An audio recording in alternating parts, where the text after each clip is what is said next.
Sir आपका प्रदेश कार्यालय लखनऊ में यहाँ पे आपने बनाया है सर, बहुत बहुत बधाई हो आप। तो इस मौके पर सर कुछ अपने कार्यकर्ताओं को कुछ कहना चाहेंगे? देखिए, ये कार्यालय जब बन के तैयार हुआ तो मुश्किल से 10-15 दिन ही हम लोग इसमें बैठ के कुछ काम कर पाए। और उसके बाद यहाँ से फिर लॉकडाउन में कार्यालय बंद ही हो गया। इधर एक हफ्ते से फिर खुलना शुरू हुआ है। वैसे भी अपने प्रदेश के जितने भी हमारे कार्यकर्ता हैं, साथी हैं, पदाधिकारी हैं, हम लोग सोशल मीडिया के माध्यम से अपने टच में तो बराबर रहे हैं और वीडियो कॉन्फ्रेंसिंग के माध्यम से पूरे प्रदेश और हम लोग यहाँ रखे थे सबसे बातचीत करना। और ज़िले में जो भी समस्याएं थी, ज़िले में जो कुछ भी हो रहा था सरकार की तरफ से और जनता को जो कठिनाइयाँ थी उसके निवारण के लिए हम लोग भी काम कर रहे थे।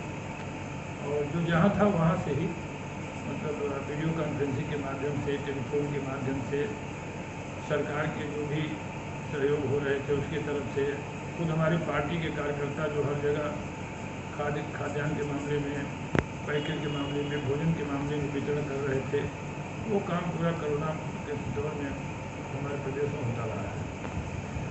अब लगा कि अब 3-4 महीना बीत जाने के बाद जब अनलॉक हुआ है तो परिस्थितियाँ बदली हैं और अब इसमें कोशिश हो रही है कि फिर से लोगों के बीच में संपर्क ज़्यादा बढ़ाया जाए और लोगों से पार्टी की जो गतिविधि है उसको जो शिथिल हो गई है उसको थोड़ा तेज किया जाए।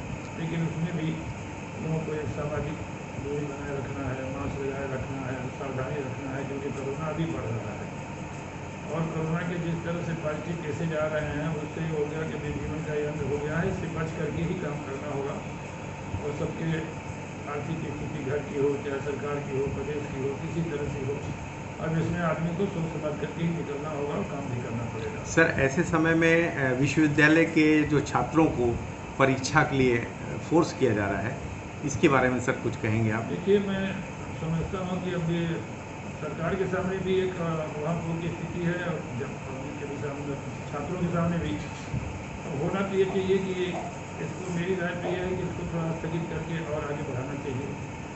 और ऐसी परिस्थिति में जो छात्र घर गए हैं, पूरे प्रदेश भर के छात्र इसमें एग्जाम देने आएंगे, लोग अपने घर में मकान में जगह नहीं देंगे, हॉस्टल भी बंद होगा, मेस भी बंद होगा, तब परीक्षा होना एक कठिन दौर है, कठिन समय है। तो दोनों पक्षों का ध्यान रखते हुए सरकार को और प्रशासन को, जो कुलपति है वहाँ के प्रशासन है, उनको फैसला करना चाहिए, क्योंकि परीक्षा है।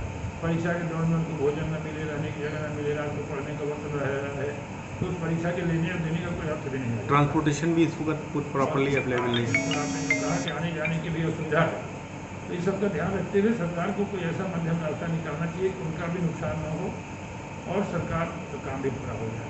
मैं जब पढ़ता था हाईस्कूल विश्वविद्यालय में, तो वहाँ प्रशासनिक कारणों से यूनिवर्सिटी साइंडाई हो गई बीच में 2-3 बार। लेकिन ये कोरोना महामारी का सॉल्व नहीं था, एक 0 ईयर डिक्लेयर कर दिया गया, 1 साल पूरा उस यूनिवर्सिटी के लड़कों का जो है वो काम खत्म हुआ।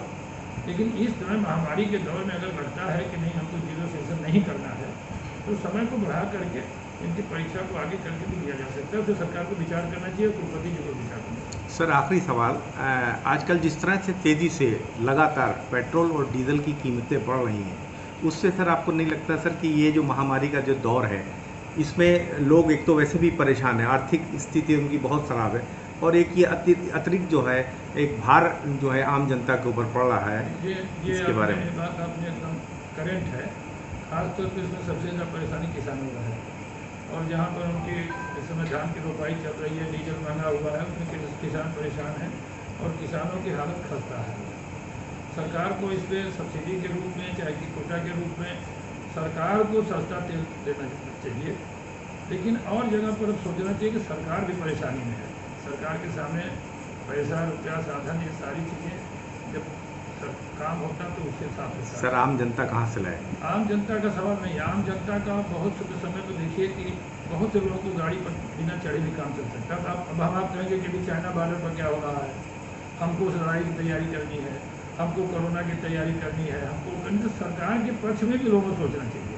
जिस तरह से राजनीतिक दल टिप्पणी कर रहे हैं, जिस तरह के वातावरण पैदा कर रहे हैं, इस दुर्दिन के समय में उनको नहीं करना चाहिए। देश के इतिहास में पहली बार ऐसा हुआ है कि डीजल के दाम जो हैं वो पेट्रोल से ऊपर हो गए। हाँ, ये बात सही है और हम समझते हैं कि ये पहली घटना है डीजल के दाम ज़्यादा बढ़ने के लिए, लेकिन डीजल की खपत भी बहुत ज़्यादा है ना, क्योंकि डीजल के ऊपर ही सर सारा कुछ होता है। डीजल की खपत ज़्यादा है, तो इसलिए उसकी कीमत बढ़ी है।